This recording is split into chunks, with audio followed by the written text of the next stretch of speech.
Algun record, home, sí.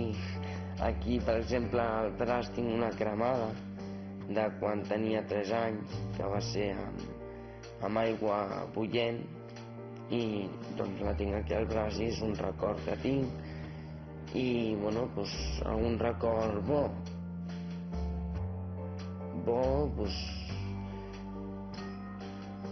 ara no en puc dir cap bo.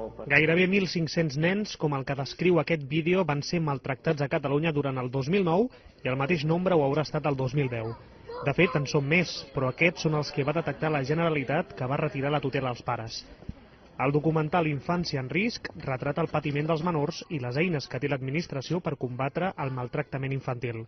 Ahir, els creadors i també representants de la Conselleria d'Acció Social el van presentar a Barcelona. Malauradament, tenim clar que no podem evitar el maltractament, però sí el que podem fer és actuar ràpidament a partir de la seva detecció. 1.447 infants aproximadament van ser els que van ser retirats l'any passat per temes de maltractaments. Les xifres d'aquest any no els hi puc donar perquè encara no s'han acabat, però estaríem aproximadament amb el mateix total. Actualment la Generalitat tutela 8.000 menors i té oberts 12.000 expedients d'infants en situació de risc.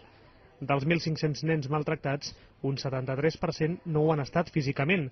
Són nens que, com comenta la secretària d'Infància i Adolescència, van amb roba d'estiu a l'hivern, no esmorzen ni brenen o que estan desatesos. La Direcció General d'Atenció a la Infància i a l'Adolescència també calcula que uns 300 nens sí que han estat agredits físicament i que uns 75 han patit abusos sexuals.